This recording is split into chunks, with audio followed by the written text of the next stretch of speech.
आज हमारा देश बहुत आगे बढ़ रहा है। पिछले 6 साल में हमारा देश की रेपुटेशन विश्व में तेजी से, जहाँ हम कहीं पे 100वें पायदान पे, जहाँ 10वें पायदान के अंदर आ गए। आज 90 गुना आज हमारी स्पीड बढ़ी है। आज चाहे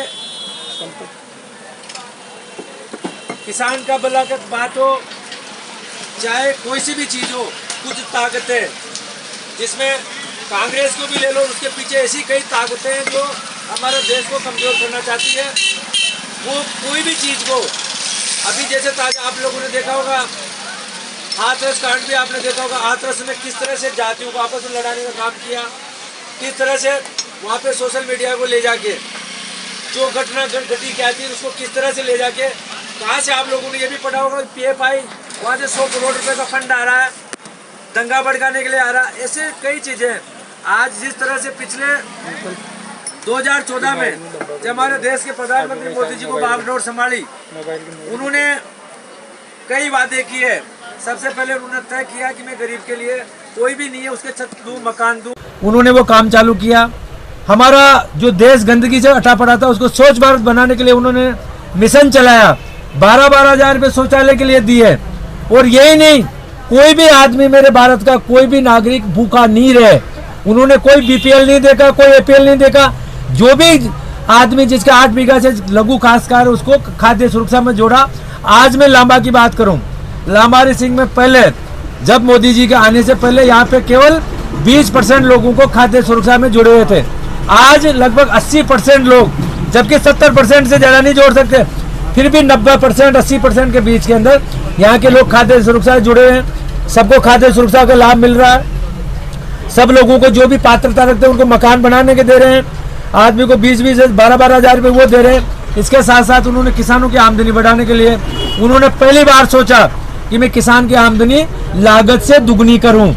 लागत आप समझते हो कि किसान के खेत में बोने से लेके किसान का बीज, खाद, अकाई, बुआई और कटने के बाद में जब किसान के घर में फसल आती है तब उसको जो भी खर्चा होता है उसको लागत बोला जाता है। सपोज करो लागत 1000 आती है, 2000 आती है पर बीघा, तो उसे अगर 2000 खर्चा आती है तो 4000 उसको मिलना चाहिए। पहली बार किसी प्रधानमंत्री ने ये सोचा, और सोच रहा ही नहीं, उन्होंने इस पे काम करने की तैयारी की। सबसे पहले जमीन, कोई भी हम जमीन के अंदर बीज डालते तो जमीन की क्वालिटी कैसी है, वो उपजाऊ है नहीं है, उपजाऊ तो किस तत्वों की कमी है, उसके लिए किसान के लिए सोइल हेल्थ कार्ड बनाने का काम किया। इसके बाद में उन्होंने किसानों का बीमा करने का काम किया। पहले भी किसान के फसल का बीमा होता था, बाकी बीमा के अंदर किसान से 6% पैसा लिया जाता था। मोदी जी ने तय कर दिया कि किसान से 6% पैसा नहीं, केवल किसान से 1.5% पैसा लो, बाकी पैसा राज्य सरकार और केंद्र सरकार वहन करेगी। आज बीमा राशि में 40% पैसा केंद्र सरकार देती है, 40% पैसा राज्य सरकार देती है, 20% पैसा किसान से लेते हैं। यही नहीं, बीमा में पहले जो इकाई कई पूरा पटवार गिरदावरी का होता था उसको हटा के उन्होंने तय किया कि किसान का खेत को इकाई मानो। और आज इसी की बदौलत आज किसानों के खाते के अंदर इंश्योरेंस के पैसे आ रहे हैं, पैसे की प्रीमियम राशि भी बढ़ाई। तीसरी चीज़, किसान को ये देखना पड़ेगा कि मैंने किस कचरा नंबर में क्या फसल बोई है, क्या मैंने बीमा भी उसी फसल का कराया, क्या मैंने गिरदावरी करा, पटवारी और क्या गिरदावरी उसी चीज़ की कर रही है, तो उसको 100% क्लेम मिलेगा। इस बार भी आप लोगों को लगभग मालपुरा विधानसभा क्षेत्र में लगभग 150 करोड़ रुपए का बीमा का क्लेम मिला पहली बार। अगर आप सारे बैंकों की बात करोगे तो इतना क्लेम मिला।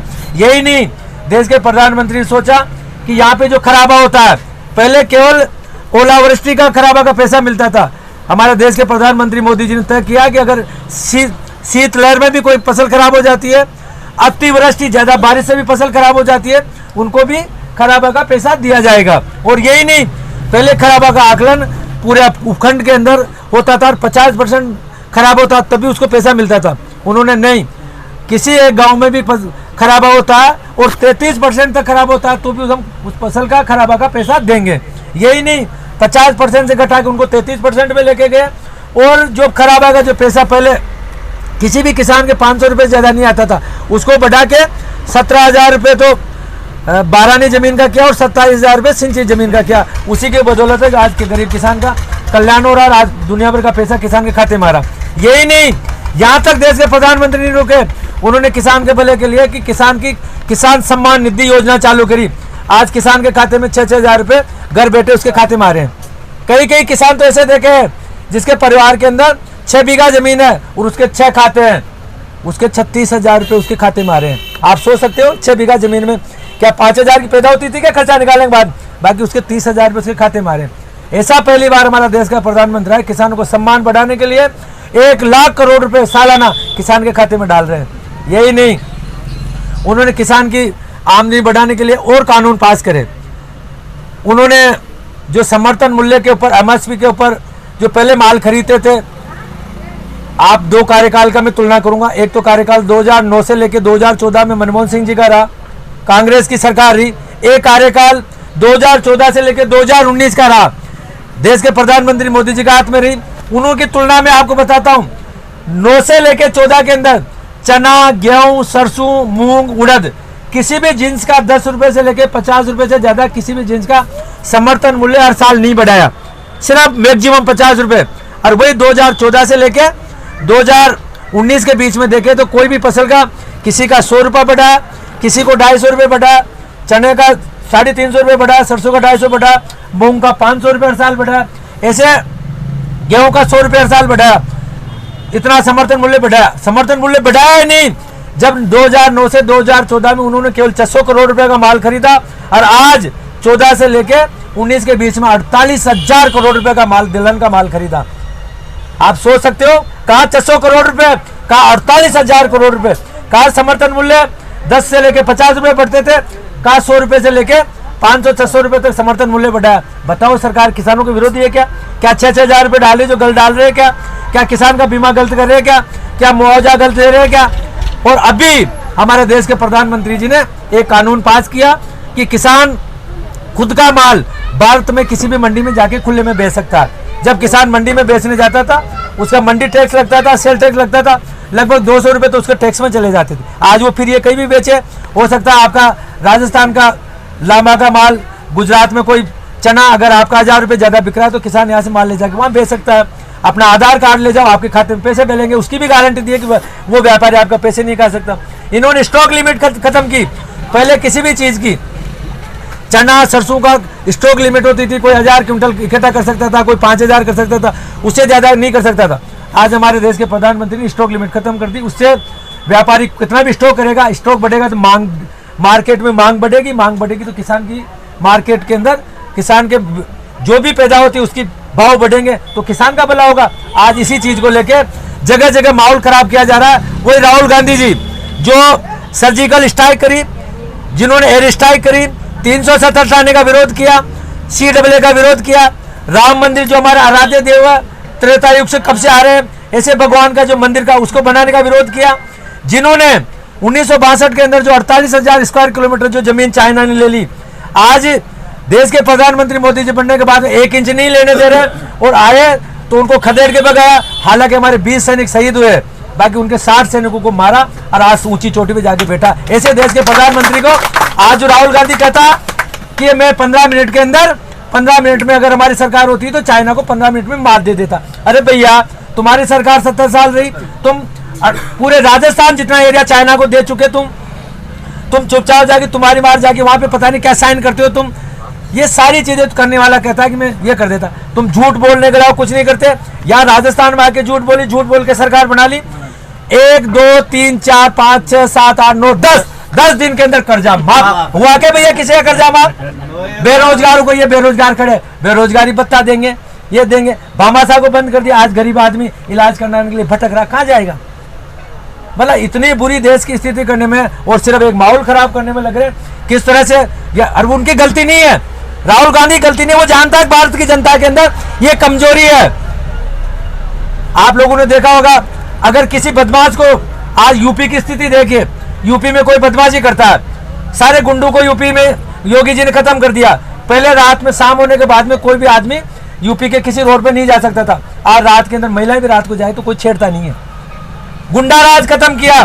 तो वहां पे विकास दुबे नाम का एक आदमी था, उसको इनकाउंटर में मारा। जो जांच कराने के लिए योगी जी कहते भाई इसको CID से जांच करा लो, CBI से जांच करा लो, नार्को टेस्ट कराओ। नहीं, हम तो नहीं कराएंगे। और वहां राहुल गांधी मीडिया ले जाए, कह रहा कि साहब 80 समाज की, वाल्मीकि समाज की बच्ची के साथ के अंदर गलत का गैंग रेप हो गई, उसको झूठा करके बाहर से पैसा आता है 100-100 करोड़ रुपए, और आपस में जातियों को लड़ाने का काम कर रहे हैं, जातिवाद चलाना चाहते, देश को तोड़ने का काम कर रहे हैं।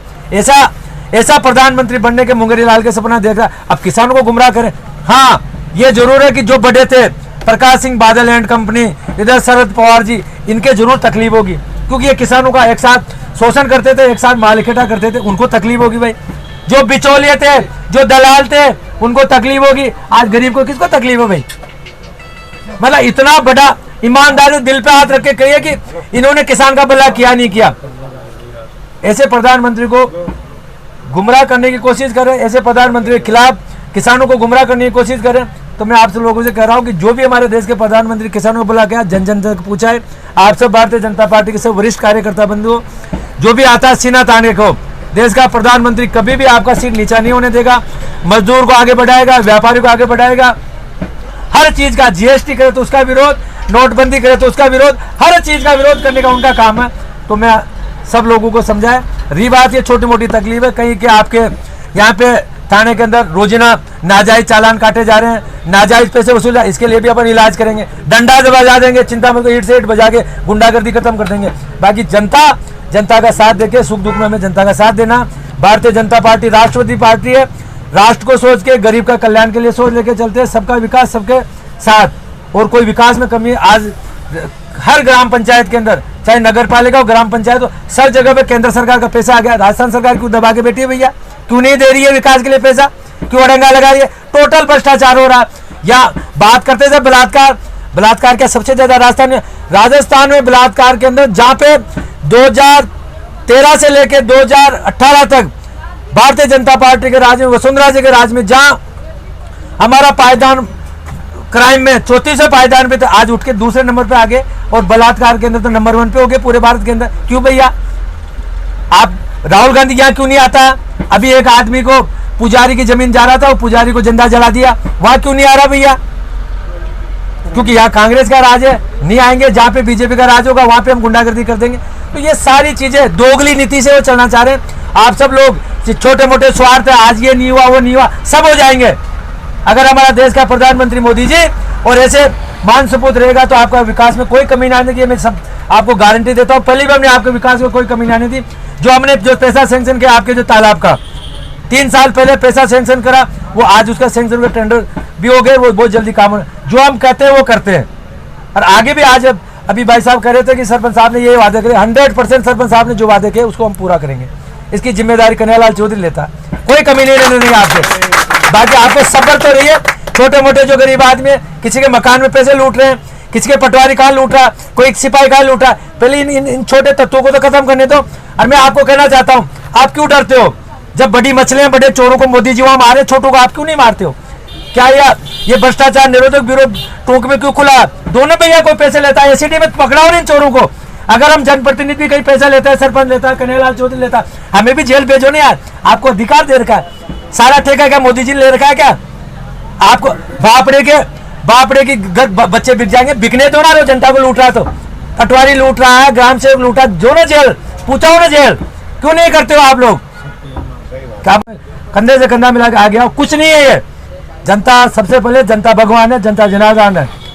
जो हमारा प्रधानमंत्री जो कर रहा है वो बिल्कुल अच्छा कर रहा है, और आगे भी मैं तो ये कहता हूँ ऐसे आदमी को 100 साल उम्र और लगे और देश की बागडोर की, तो हमारा देश, क्योंकि 47 में जिस दिन हमारा देश आजाद हुआ था उस दिन चाइना की इकोनॉमी और भारत की इकोनॉमी दोनों बराबर थे, सैन्य ताकत में बराबर थे, पैसे में बराबर थे। बाकी गलत हाथों में सत्ता जाने की वजह से आज हमारे से 10 गुना आगे बढ़ गया वो आदमी। अब पहली बार चाइना को डर लगने लगा कि कई भारत आगे नहीं बढ़ जाए, हमारे से लड़ने लगा है। तो वो सब लोग, क्योंकि सब विदेशों से मिले हैं, विदेशी ताकतें लग रही है, कम्युनिस्टों को चाइना से पैसा आ रहा है, वो सब मिलकर किस तरह से हमारा देश को अस्तित्व करने की बात करें, हमें इस बात को ध्यान रखना पड़ेगा। ये छोटे स्वार्थ में आपस की बातें छोड़ो और सबसे पहले हमारा देश कहाँ जा रहा है उस पर स्थिति पर वर्णन करो। आप सब लोगों ने मेरी बात को ध्यान से सुनी, बहुत बहुत धन्यवाद।